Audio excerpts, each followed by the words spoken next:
All right, so before going ahead, we should quickly recap, quickly revise. Last lecture में हमने क्या सीखा? तो अगर आपको याद होगा, हमने लास्ट लेक्चर में पोलर मॉलिक्यूल्स क्या होते हैं वो देखा था। पोलर मॉलिक्यूल्स क्या होते हैं ये समझने के लिए आपको ये पता होना चाहिए कि कोई भी मॉलिक्यूल एटम से बना होता है। एटम्स में पॉजिटिव न्यूक्लियस, क्योंकि उसके अंदर प्रोटॉन्स होते हैं, and surrounding there are orbiting electrons, so there's electron cloud around nucleus। तो जब मॉलिक्यूल बनता है तो इट इज क्वाइट पॉसिबल कि जो पॉजिटिव चार्ज का सेंटर ऑफ मास है, ओके, और जो नेगेटिव चार्ज का सेंटर ऑफ मास है, वो दोनों एक ही पॉइंट पे आ सकते हैं या दोनों एक ही पॉइंट पे नहीं भी आ सकते।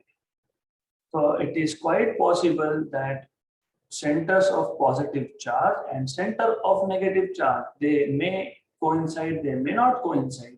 if they do not coincide, in that case जो मॉलिक्यूल बनता है उसको हम लोग बोलते हैं पोलर। पोलर का मतलब ही ये है कि सेपरेशन। तो पॉजिटिव चार्ज का सेंटर और नेगेटिव चार्ज का सेंटर सेपरेटेड है, बाय डिफॉल्ट सेपरेटेड है। Such molecules are called as polar molecules. हमने इसके एग्जांपल लिए थे, ओके, पोलर मॉलिक्यूल्स के हमने एग्जांपल लिए थे, जैसे HCl है। तो इफ यू रिमेंबर, हमने H और Cl ऐसा मॉलिक्यूल लिया था, HCl, और इसमें पॉजिटिव और नेगेटिव चार्ज के सेंटर कोइंसाइड नहीं होते हैं। There is net electric dipole moment. क्यों? क्योंकि एज यू नो ऑलरेडी, एक मॉलिक्यूल किसी भी, फॉर एग्जांपल HCl, दो एटम से बना है। हर एक एटम में, चाहे वो हाइड्रोजन हो चाहे वो क्लोरीन हो, हाइड्रोजन का जितना प्रोटॉन है उतना ही हाइड्रोजन में इलेक्ट्रॉन है, क्लोरीन में जितना प्रोटॉन है उतना ही क्लोरीन में इलेक्ट्रॉन्स है। मतलब number of positive and negative charges are equal, सिर्फ उनके सेंटर्स जो है वो अलग अलग जगह पे है, दे आर नॉट कोइंसाइडिंग। तो इसका मतलब आपके पास इक्वल एंड अपोजिट चार्जेस है ना, equal and opposite charges separated है।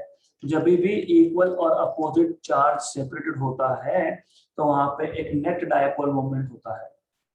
तो पोलर मॉलिक्यूल्स में, because centres of positive and negative charges do not coincide, okay, there is net electric dipole moment of the order of 10 power minus 30 coulomb meter।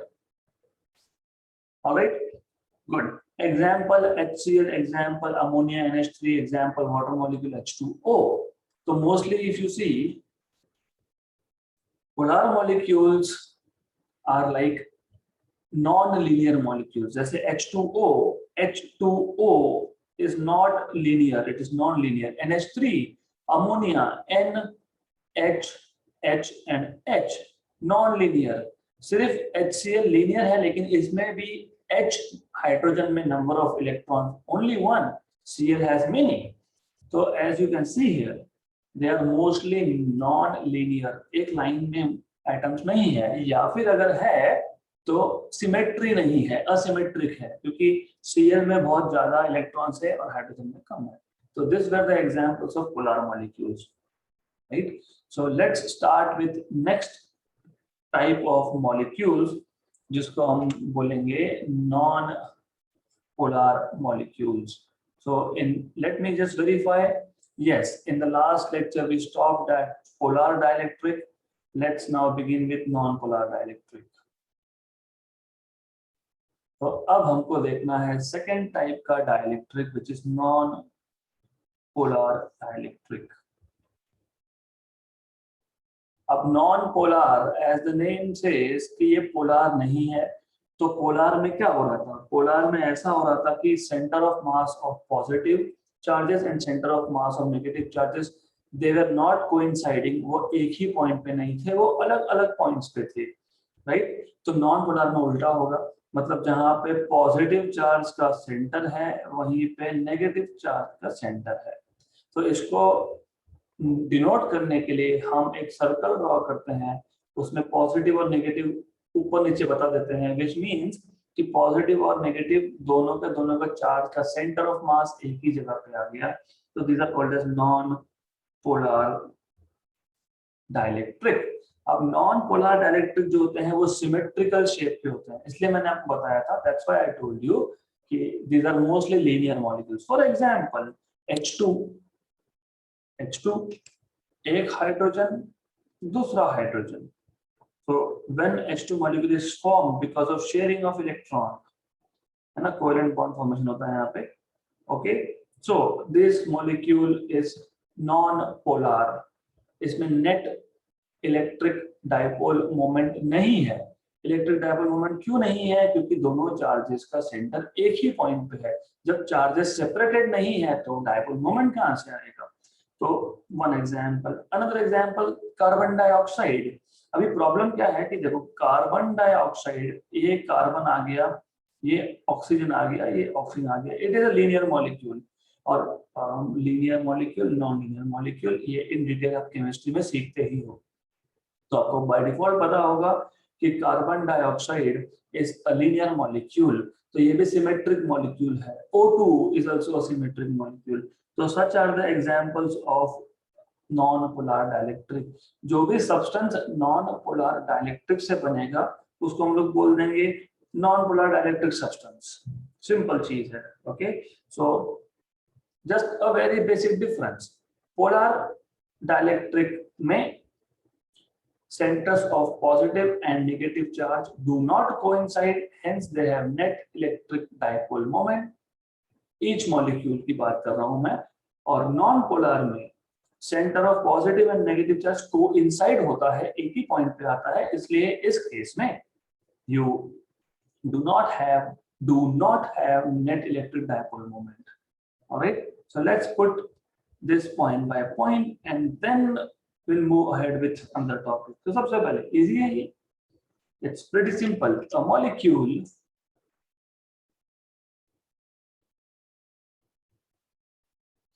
molecule in which the center of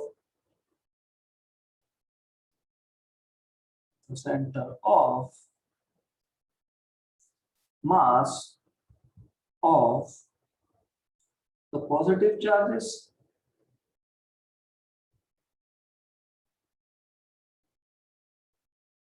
and the negative charges, and या फिर ऐसा बोल सकते हो the center of mass of positive charges coincides with the center of mass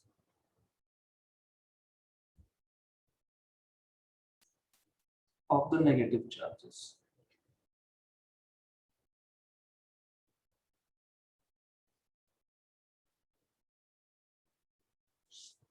is called as non-polar dielectric, is called as non-polar molecule, and the substance made up of non-polar molecules and the substance made up of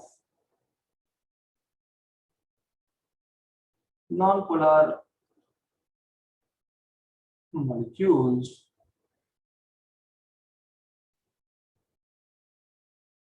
is called as non-polar dielectric।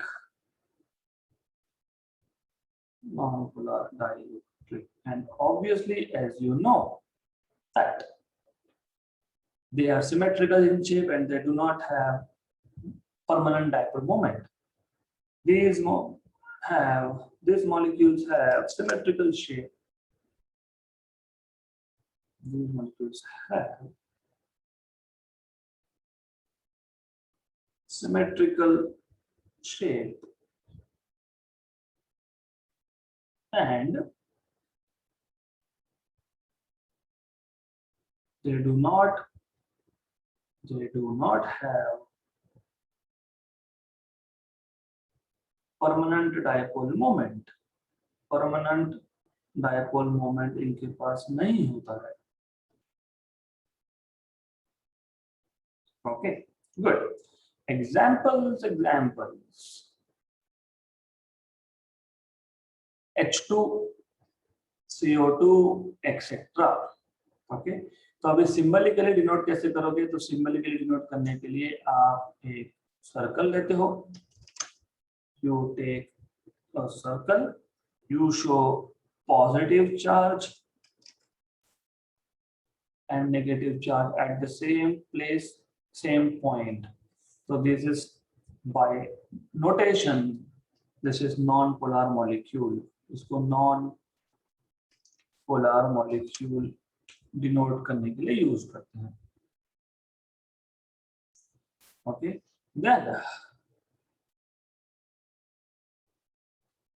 अब let's take examples. कौन सा example लिया हमने? H2। तो H2 के case में क्या होता है? as you know, H2 के केस में क्या होता है?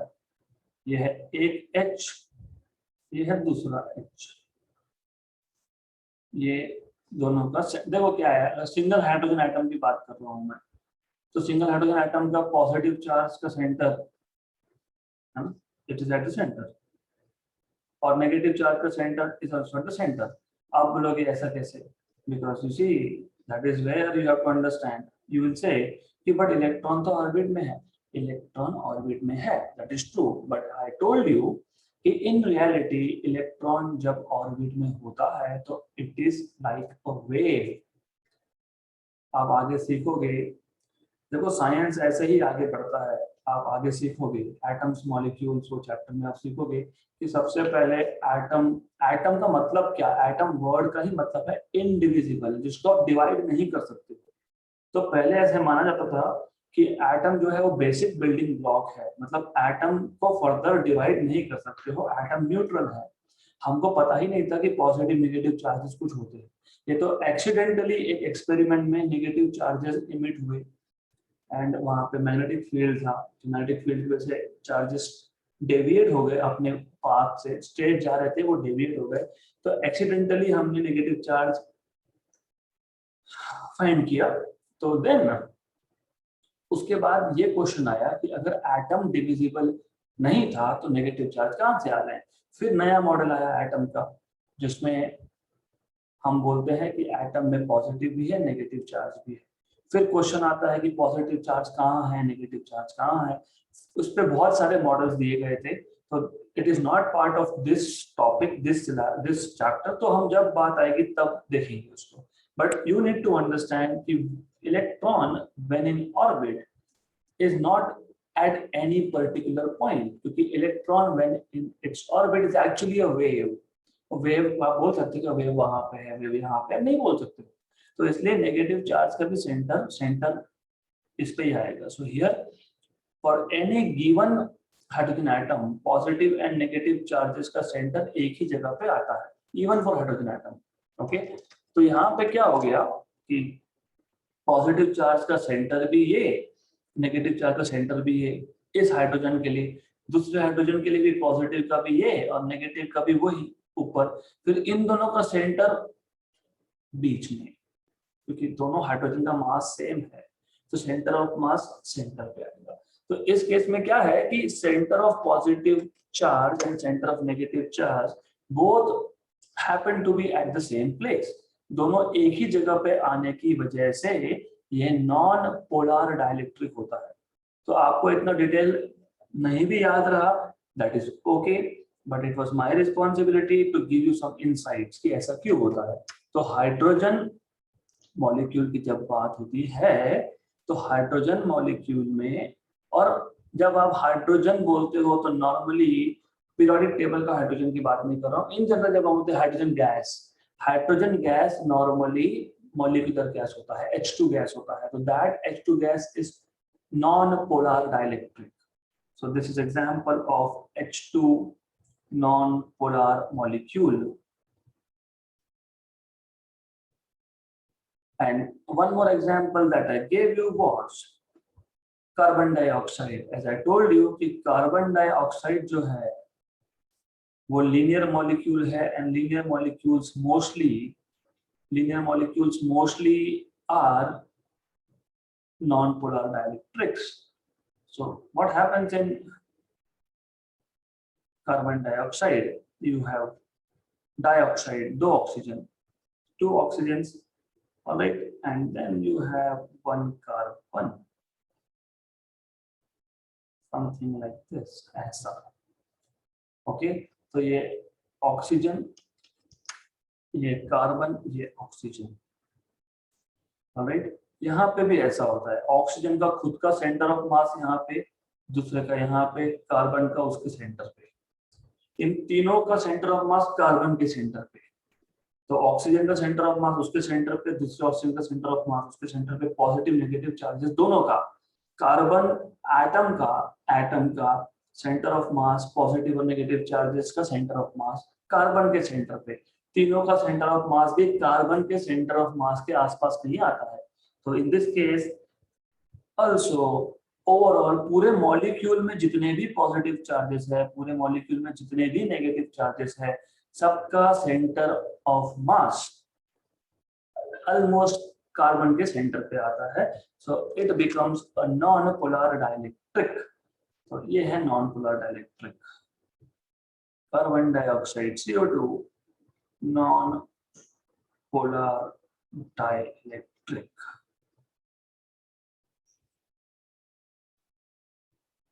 molecule. So interesting and easy thing. All right. So now it is time for us to go ahead. अब हमको देखना है कि अभी नॉन पोलर मॉलिक्यूल है। नॉन पोलर मॉलिक्यूल मतलब centres are at the same point, positive और negative charges का centre of mass same point पे। Can we separate these two centres? क्या हम इन दोनों सेंटर्स को सेपरेट कर सकते हैं? अगर कर सकते हैं तो हम इस सब्सटेंस में net electric dipole moment induce कर सकते हैं। तो कैसे करेंगे वो देखते हैं। So it's a simple thing, polarization of a non-polar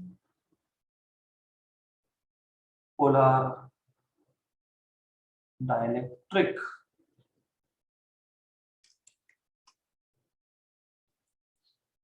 in an external field.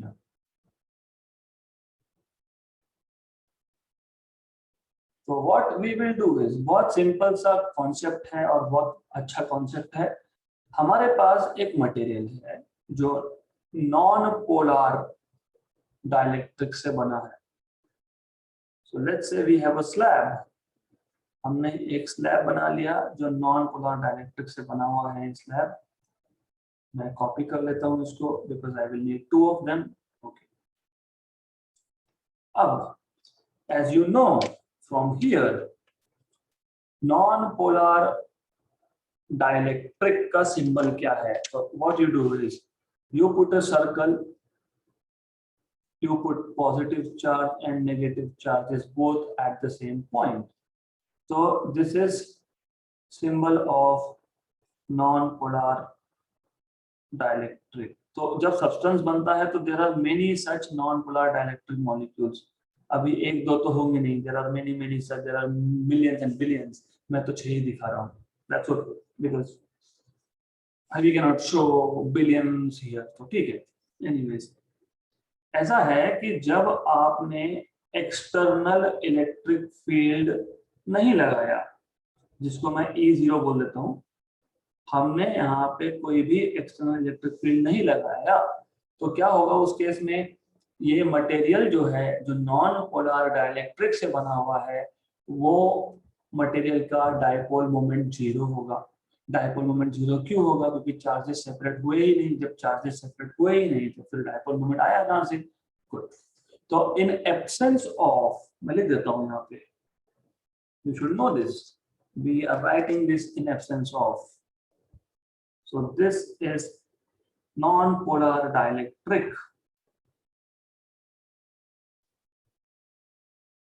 Non-polar dielectric in absence of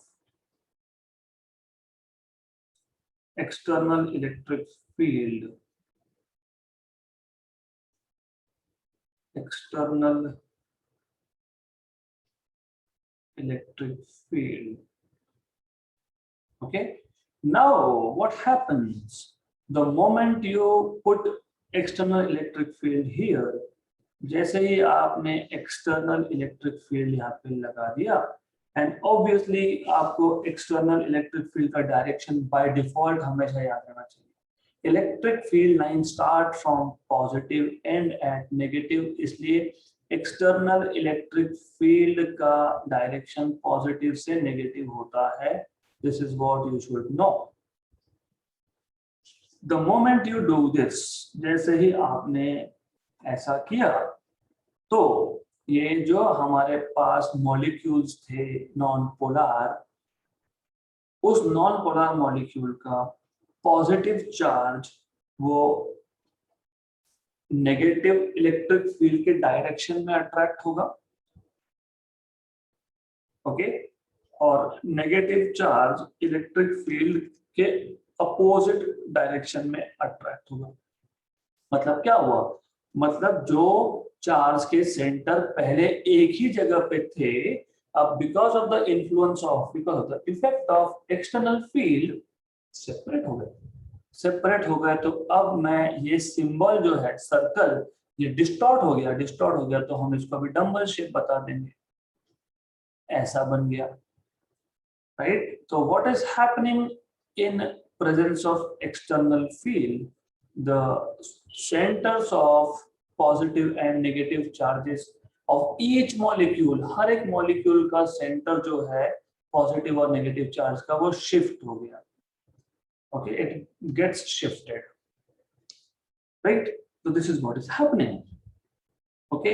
इसका मतलब in presence of external electric field, in presence of external electric field इस सब्सटेंस के पास net dipole moment आ गया क्योंकि charges separate हो गए, okay. And as you already know, dipole moment is directed from negative to positive.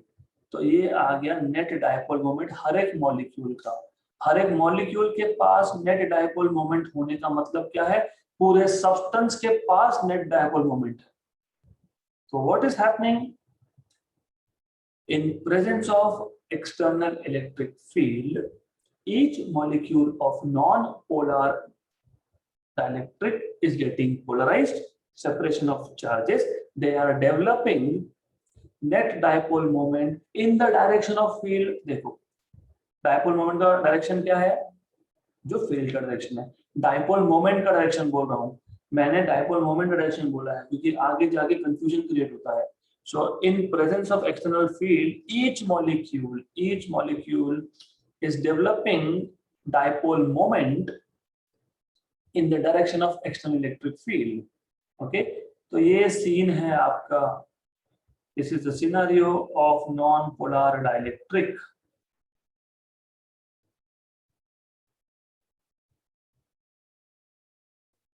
In presence of external electric field,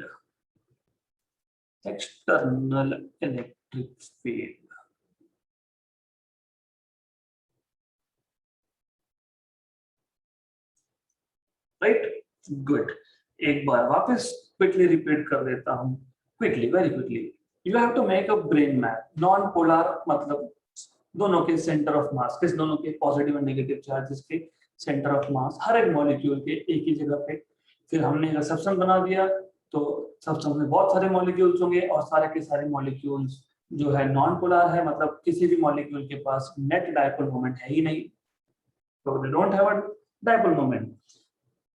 अब जब आपने ये सब्सटेंस बना के एक्सटर्नल इलेक्ट्रिक फील्ड में रख दिया तो एक्सटर्नल इलेक्ट्रिक फील्ड क्या होगा, एक्सटर्नल इलेक्ट्रिक फील्ड का डायरेक्शन पॉजिटिव से नेगेटिव होगा।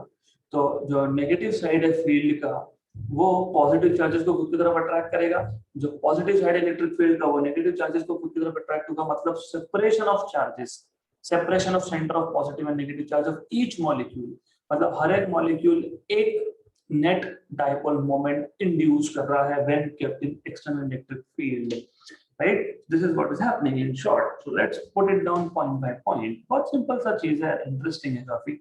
Okay, so let's write it in this way. In presence of in presence of external electric field, external electric field E0, E external बोलो E0 बोलो, कोई फर्क नहीं पड़ता है. The centers of the positive charges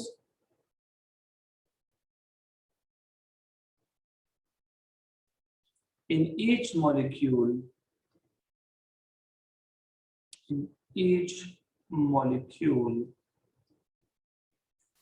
of a non-polar dielectric is pulled in the direction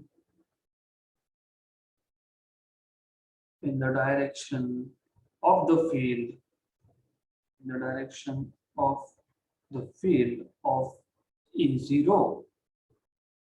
देखो positive charge कहाँ pull हुआ, in the direction, electric field के डायरेक्शन में, और नेगेटिव चार्ज कहाँ पुल हुआ, opposite to the field, right.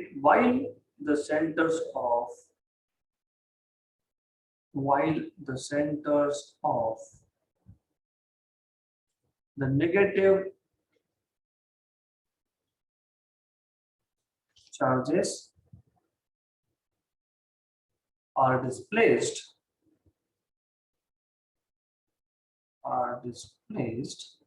in the opposite direction,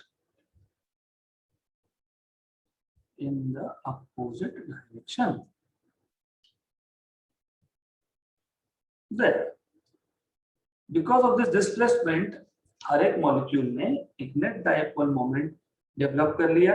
okay, by the way, और एक चीज ये भी है, देखो नॉर्मली क्या होता है, because when you think of a molecule, हम बोल रहे हैं कि पॉजिटिव चार्ज और नेगेटिव चार्ज सेपरेट हो गया. कब तक ये एक दूसरे से दूर जाएगा, जैसे limit, of course there is a limit, right. तो कब तक, जब तक एक्सटर्नल इलेक्ट्रिक फील्ड ने जो फोर्स एक्सर्ट किया है, क्योंकि इलेक्ट्रिक फील्ड है तो फोर्स है, आपको पता है ना, force is charge into electric field. तो एक्सटर्नल इलेक्ट्रिक फील्ड ने जो फोर्स एक्सर्ट किया है, वो फोर्स जब तक इंटरनल रीस्टोरिंग, अभी आ गया इलास्टिसिटी 11 का, जब तक इंटरनल रीस्टोरिंग फोर्स उसको बैलेंस नहीं कर देता, तो एक्सटर्नल फोर्स और इंटरनल फोर्स जब तक बैलेंस नहीं होते, तब तक ये सेपरेशन ऑफ चार्जेस चलता रहेगा. अब क्वेश्चन ये है, चलो एक्सटर्नल फोर्स तो समझ में आता भी है, कहां से आ रहा है, एक्सटर्नल इलेक्ट्रिक फील्ड लगाई है, और आपको पता ही है charge into electric field is force. तो एक्सटर्नल फोर्स कहां से आया, एक्सटर्नल इलेक्ट्रिक फील्ड से आया, ये तो बात समझ में आती है. इंटरनल फोर्स कहां से आया, कूलोम्बिक फोर्स, इलेक्ट्रोस्टैटिक फोर्स पढ़ा है क्या हमने. Two equal and opposite charges, they will always attract each other. तो एक्सटर्नल इलेक्ट्रिक फील्ड जो फोर्स एक्सर्ट कर रहा है, वो चार्जेस को सेपरेट करने की कोशिश करेगा, और बिकॉज चार्जेस सेपरेट हो रहे हैं, तो अट्रैक्टिव फोर्स, क्योंकि एक नेगेटिव चार्ज पॉजिटिव चार्ज, तो negative positive they attract each other, तो एक इंटरनल फोर्स भी डेवलप होगा, कूलोम्बिक फोर्स, जो उनको अट्रैक्ट करने की कोशिश करेगा. तो ये सेपरेट करने वाला फोर्स और अट्रैक्ट करने वाला फोर्स जब इक्वल हो गए, तो then displacement stops, further displacement stops. Okay, तो ये बताना चाहिए, the displacement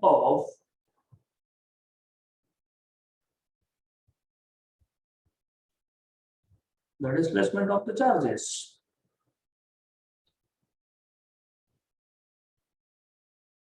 stops when the force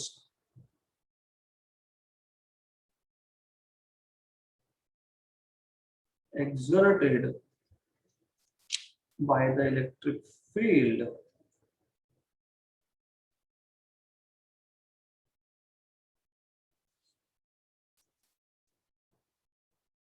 balances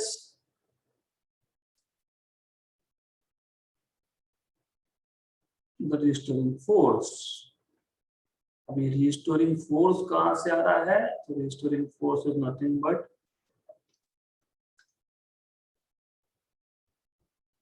Coulombic force of attraction. Coulombic force of attraction.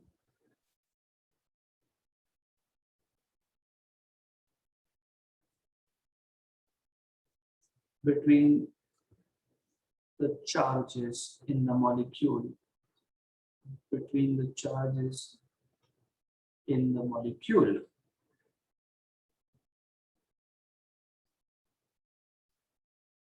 Okay, now, as I told you, जैसे ही चार्जेस सेपरेट हो गए, हर एक का डायपोल मोमेंट है, मतलब each molecule will act as a tiny dipole, so each molecule becomes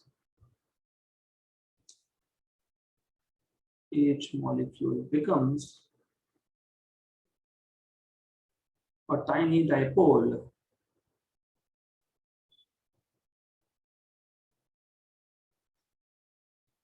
having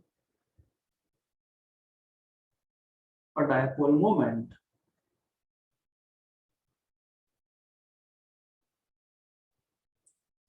in the presence of external electric field. In the presence of external field present नहीं होगा तो dipole moment नहीं होगा, simple सी बात है.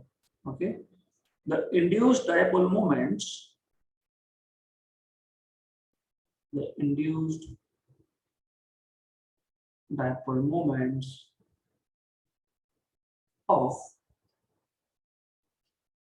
the different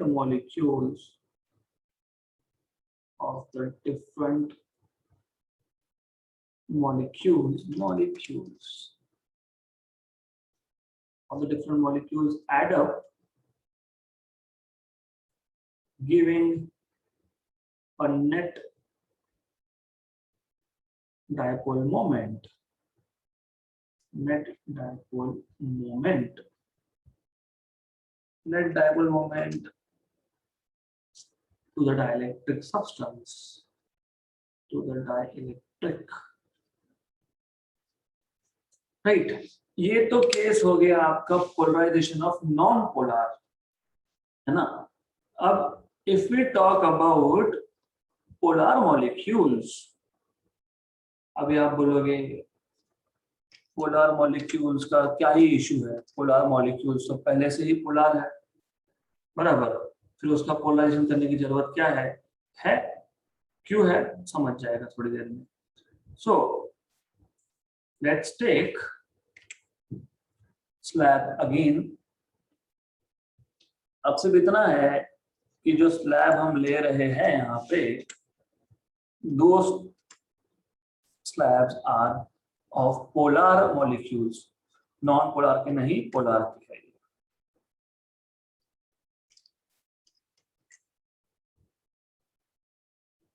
देखो, even though हमको पता है, व्हाट डू वी नो, हमको ये पता है कि पोलर मॉलिक्यूल्स ऑलरेडी पोलराइज्ड है, मतलब नेगेटिव चार्ज का सेंटर पॉजिटिव चार्ज का सेंटर सेपरेटेड है, एग्री. फिर अब क्वेश्चन ये आता है, इसको वापस पोलराइज करने की जरूरत क्या है. You see, if you remember, हमने नोटेशन कैसे किया था पहले वो याद होना चाहिए. तो यू शुड रिमेंबर, हमने किसी भी एक पोलर मॉलिक्यूल को डिनोट कैसे किया था, something like this, x shaped. We put a X shape over here. Okay, एक एंड पे पॉजिटिव चार्ज दिखाते हो, एक एंड पे नेगेटिव चार्ज दिखाते हो. देखो, the thing is, अभी ये सब्सटेंस, कोई भी सब्सटेंस, पोलर मॉलिक्यूल से बना सब्सटेंस हो, नॉन पोलर हो, कंडक्टर्स हो, कोई भी हो, कहाँ यूज करेंगे, रूम टेम्परेचर पे यूज करेंगे. रूम टेम्परेचर पे सराउंडिंग में हीट है क्या, अभी हीट है तो वो सब्सटेंस हीट अब्सॉर्ब करेगा, करना ही पड़ेगा, कोई चॉइस नहीं है, because that is nature. Heat always flows from higher temperature region to lower temperature region. तो जो बॉडी कूल होती है वो हीट अब्सॉर्ब करके, राइट, थोड़ा उसका टेम्परेचर बढ़ जाता है. तो जब एक सब्सटेंस, जैसे कि ये सब्सटेंस कौन सा है, पोलर डाइलेक्ट्रिक, जब ये सब्सटेंस रूम टेम्परेचर पे रखा गया है तो क्या होगा, तो because of the heat from room temperature, from surrounding, this molecules, polar molecules, they get thermally agitated. Energy मिल गई तो उसको बोलते हैं thermal agitation. They are not in ground state, उनको एनर्जी मिल गई तो इसलिए वो रैंडमली ओरिएंट हो जाते हैं. So what happens is each molecule is polarized, but because of thermal agitation they are randomly oriented. तो ऐसा सीन है. So they become randomly oriented. All right, so this is how it is. I agree कि polar molecules, each molecule already polarized है. Agree, completely agree. But because of the surrounding heat, they get thermally agitated and they orient themselves randomly. तो वो खुद को random direction में Orient कर लेते हैं. अब रैंडम डायरेक्शन में ओरिएंट करने की वजह से आपको पता है that is why 11th is important. 11th में जब हम वेक्टर्स सीख रहे थे तो मैंने आपको एक चीज बताई थी, दैट इज कि अगर आपके पास n नंबर ऑफ वेक्टर्स है and if this n number of vectors, so let me draw vectors. So if you have n number of vectors and this n number of vectors are randomly oriented, तो ये जो n number of vectors है इनका direction random है, any direction, right? तो addition of all these vectors will give you 0. तो randomly oriented vectors का सम 0 होता है. तो यहाँ पे हर एक मॉलिक्यूल के पास डायपोल मोमेंट तो है, लेकिन इसका dipole moment negative to positive, इसका नेगेटिव टू पॉजिटिव, इसका नेगेटिव टू पॉजिटिव, इसका नेगेटिव टू पॉजिटिव, इसका नेगेटिव टू पॉजिटिव. तो हर एक मॉलिक्यूल का डायपोल मोमेंट रैंडमली ओरिएंटेड है, मतलब टोटल इज 0. सो चाहे सब्सटेंस पोलर डाइलेक्ट्रिक से बना हो, चाहे substance non polar dielectric molecule से बना हो, in absence of external field net dipole moment is 0. तो in absence of external field net dipole moment is 0. So this is important thing to know. External field 0. यहाँ पे ये polar molecule है तो polar substance है तो इसलिए polar dielectric लिख रहे हैं हम लोग. So this is polar dielectric in absence of external electric field. Good. Now, अगर मैं external electric field लगा देता हूं तो क्या होता है? So, what happens to polar dielectric substance in presence of external field? Let us have a look. So, polar dielectric in presence of external electric field. तो क्या होगा? Obviously, you know field का direction पॉजिटिव से negative मैंने already दिखाया है वहां पे. ओके, तो ऑब्वियसली क्या होगा, ऐसा होगा. अब positive charge will align towards negative of the field. Electric field का डायरेक्शन क्या, पॉजिटिव से नेगेटिव. तो पॉजिटिव चार्ज नेगेटिव की तरफ अट्रैक्ट हो जाएगा और नेगेटिव चार्ज पॉजिटिव की तरफ अट्रैक्ट हो जाएगा, ऐसा. So this is what is happening. So if you see in presence of external electric field, सारे के सारे डायपोल मोमेंट्स, हर एक मॉलिक्यूल का डायपोल मोमेंट सेम डायरेक्शन में है. So the substance as a whole has net dipole moment in presence of external electric field. So बहुत simple सा topic है ये. So the only thing that you need to know is कि dielectric polar और non polar का मतलब क्या होता है, उसका सिंबल क्या है, उसका एक्सटर्नल फील्ड में क्या होने वाला है. That's it. Okay, so let us note it down. So what happens to polar dielectric substance in presence and in absence of electric field? So the molecules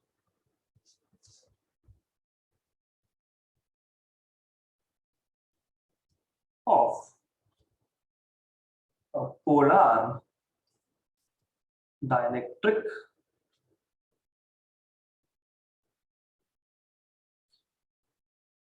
polar dielectric have permanent, आपको पता है polar dielectric molecules के पास permanent dipole moment होता है, permanent dipole moments, permanent dipole moments. Okay, so due to thermal agitation, मैं detail नहीं लिखने वाला हूँ क्योंकि सब्सटेंस रूम टेम्परेचर पे रखा है, सराउंडिंग में हीट है, हीट की वजह से रैंडमली ओरिएंट हो गया, मैं ऐसे बोलूंगा due to thermal agitation. So thermal agitation मतलब heat received from surrounding, due to thermal agitation.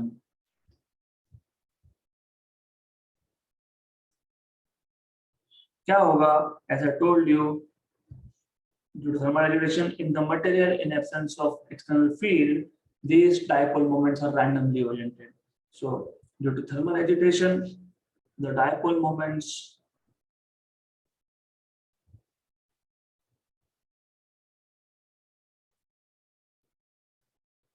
of the molecules of substance are randomly oriented,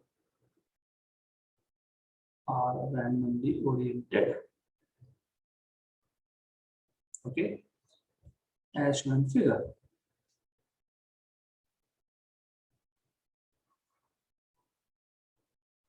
As shown in figure A. So it's because of this random orientation, by the way, as shown in figure A. Therefore, net dipole moment of the material or substance is zero in absence of external field. In absence of external field. All right. अब जब external field लगाओगे, so when an external field is applied,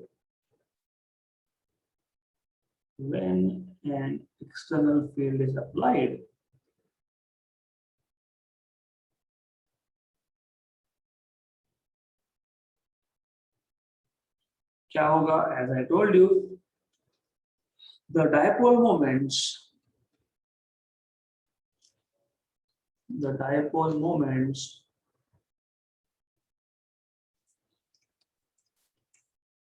of all the molecules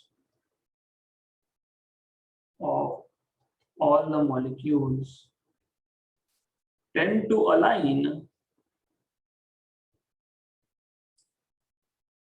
in the direction of the field या फिर with the field. External electric field के direction में वो खुद को अलाइन करना स्टार्ट कर देंगे. Okay, so they will start aligning and after sufficient time they will align themselves. Hence the dielectric is polarized. इसलिए अब ये जो डाइलेक्ट्रिक स्लैब है ये पोलराइज हो गया, is polarized.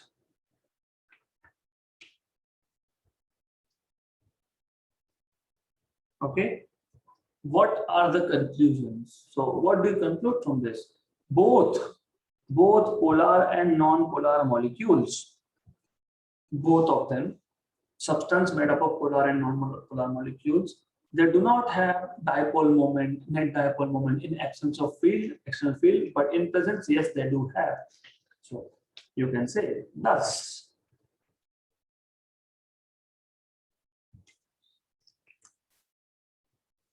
Both polar and non-polar molecules, yeah, dielectric substances better, dielectric substances develop net dipole moment,